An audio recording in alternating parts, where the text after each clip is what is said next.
जी करेले गोश्त हमारे रेडी हैं। चूल्हा कर देंगे बंद और इसे करते हैं डिश आउट।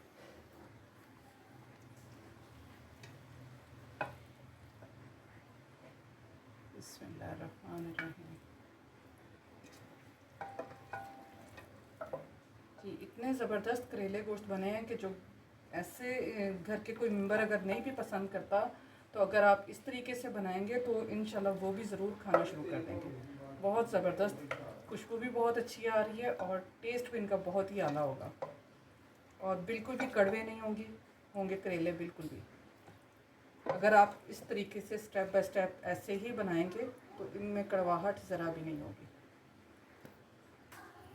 जी व्यूअर्स करेले गोश्त हमारे रेडी हैं, बहुत ही मज़े के बने हैं। आप भी ज़रूर ट्राई करें और बताएं कि हमारी आज की रेसिपी आपको कैसी लगी।